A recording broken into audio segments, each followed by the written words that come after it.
soft life is a must. Financial freedom is a must. And becoming the woman I aspire to be is a must. Those are my three non-negotiables. Hello and welcome to Chats with Tati. Views and opinions expressed on this channel are not and should not be considered as financial advice. Your girl is not a certified financial advisor and not registered with the FSCA. I am simply here to share my journey with you. Today we'll be exploring what is financial freedom, what does it mean to me, why am I so driven, and why does money matter to me, and what is my why. The most important thing, the center of all this is why. Why? I started my financial journey about 2 years ago when I decided that enough is enough. I'm taking charge of my financial situation. I'm not gonna live paycheck to paycheck anymore, and I'm gonna do better. So I needed to change my mind when I look at money and when I receive money, how I spend money. So when I look at money now is different from how I looked at it back then. Back then when I received money, I just thought of, I need to spend. What is it that I need? What food, what takeaway do I want to buy? What shoe, what handbag do I want to buy? But now when I look at money, I think of, oh, I have more money to save. I have more money to invest. What are my long-term goals? Maybe I can reach them faster, sooner. So I think the next thing is just identifying what is it that I needed to equip myself with. I knew at the time that I had limited knowledge on what it is to be a good budgeter. How do I budget better? How can I actually meet my financial goals? How can I say that I'm saving a certain amount and actually do it? So what I did is I bench watched so many YouTube videos on people speaking about finances. I got so inspired to see young people just saying that I bought my first property. Those are goals that I think most of us have, especially when you work. You're just like, when can I actually afford my first property? When can I buy a car? When can I live debt free? When can I live comfortably? Those are the reasons why I started this financial journey. I decided, you know what? We're gonna do this thing. We're gonna budget every month. We're gonna try. We're gonna fail, but we're gonna keep going. Yeah, I failed a few times. Sometimes you take money from your savings because you're living beyond your means. When I did so comfortably, I lived beyond my means. I would spend so much, and then I'll be like, oh my goodness, I don't have enough money now. Or you do just have enough money just till the next paycheck, but it's like you're crawling. It's like you can't breathe. You can't do anything else. You just need to stay home. You can't even, buy what. And also just thinking of what people carry on their shoulders, the family members that you're helping out. If you're not helping out family members, maybe you're paying for your own school. Also just life, life gets so hard and you have debt that you need to pay. So you carry so much. And I knew exactly at that point that if I don't change my financial situation, I would be on this journey and I'll be recreating the wheel that so many people have recreated for generations. And I was like, I'm not doing this. I'm not going to be the next person that is retired and that is depending on my kids fully. I'm not going to do this. I need to change my situation and I need to change it now. So my why is that I wanted more out of life. I want to live comfortably. I want to have a soft life, like I said. I want to be financially freed and I want to become the woman that I want to be in a couple of years.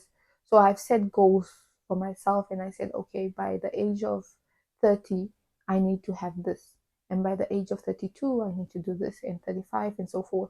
I have my own personal goals that I've set. And I said, this is my why. I need to learn to save, and I have goals for every other year that I need to reach.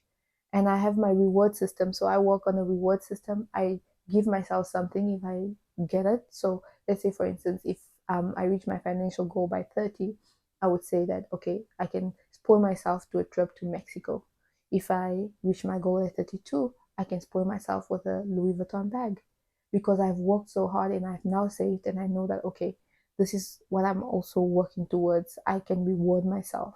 That's just something I personally do. I think it gives me the drive. It actually started from my parents. So when I was little and I would pass like grades, grade 2 or grade 5 or whatever, and my mom would always be like, okay, if you pass grade 5, you can get this thing. And it was something that you can't get on your daily like shopping. So during this journey, I also decided that I need to work on my emergency fund. What is an emergency fund? It's a fund or money that you have saved away in case of emergencies.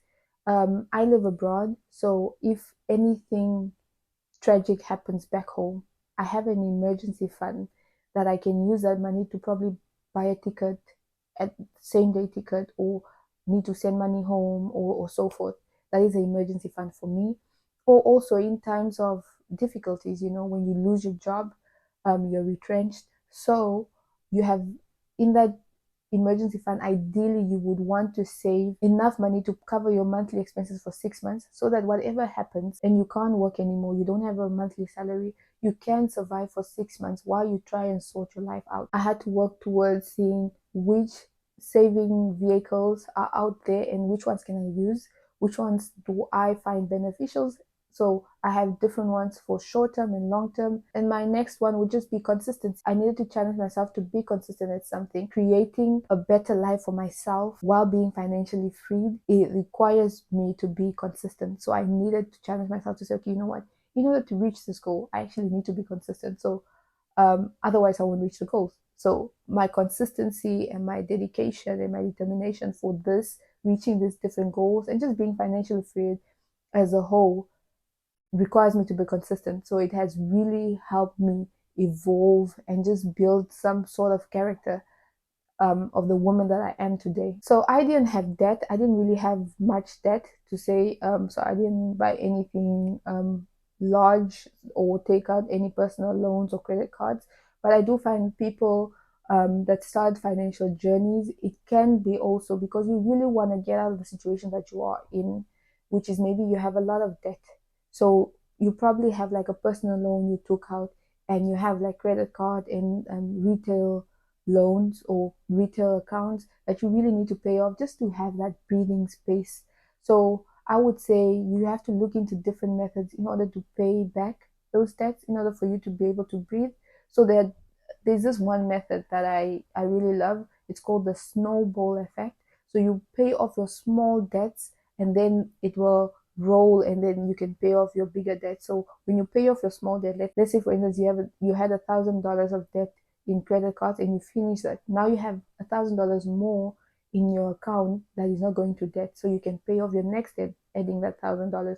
So when you reach a certain level, you have that breathing space, because now you have space to say, okay, I want to redirect this money into savings or investment or building up your emergency fund. Also, with paying off debt, you do realize that it has a psychological benefit. So you feel at ease, you feel accomplished, you feel like, okay, I'm doing this, so I've got this. Let me just keep on going. So the more you pay off small debts, the more you accomplish certain things. You're just like, yes, I got this. So let's keep on pushing. And that is very beneficial. So hence why people always start with small debts, as opposed to starting with a large debt that you now will have to pay for many, many years. And you just feel like, am I even doing anything? Are you seeing any change?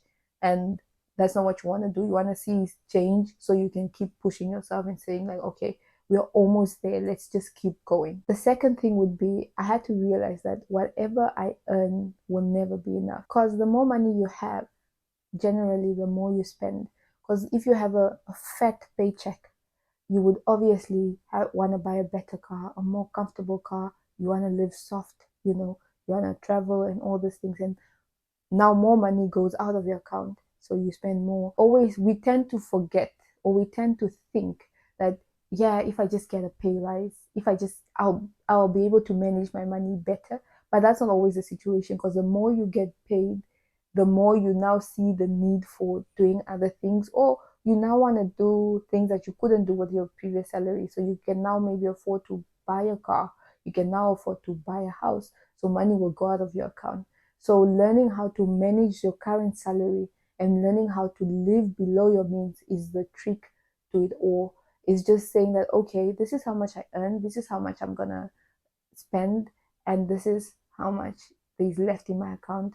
This goes to, and you can allocate the money to different pools, and that will help you live. Because I think the more money you earn, you adjust your living style or your living standards to the money that comes in now. So if you have a fat paycheck, you now buy a car that fits your salary, you buy a house that fits your salary, or your wardrobe changes from Mr. Price to Foschini because you can now afford that. I think it's just very important to remind yourself that if you can't manage your finances now, if you can't work out a budget that works for you, you won't be able to manage more money. You won't be able to manage when you get that promotion, when you actually get that pay rise. It is important to stay consistent with your saving regardless of the money you earn, depending on the budgeting system you use. So there are different ones. Those videos will give you a clear understanding of what budgeting method you can use and how they work, and you can probably implement those budgeting methods in order to help you manage your current salary before you move over to a new one. There are strategies that I would advise people to use when trying to become financially free. Number one would be minimize debt. So do the snowball effect, pay off your small debt and then pay off your bigger debts, and go on and on and on like that. Number two would definitely be live below your means. So look at your salary, look at how much you spend, and adjust your money or your spending habits accordingly. It is very important to adjust your money according to how much you get. Otherwise, you'll be living paycheck to paycheck or crawling to your next pay check, and that's not what we want. Also, if you don't live below your means, you will find yourself rushing to credit cards, going into your savings, and this will hinder your progress, because what's the use of trying to be financially free, but then you have a credit card that's very high and interest rates that's so ridiculous, or you're rushing into your savings so you can't reach your saving goals because you can't manage your spending habit. Number three would be build an emergency fund. I think this is so important. I know it is a little bit challenging, but it is so important. Once you reach that, you know exactly that if anything goes wrong, you have some safety net, you have some cushions to fall back on. I just shared my view on financial freedom, what it means to me, and the different ways in order for you to also become financially free. And with that being said, thank you very much for watching till the end. This is the end of the video. Please watch out for more videos. Thank you.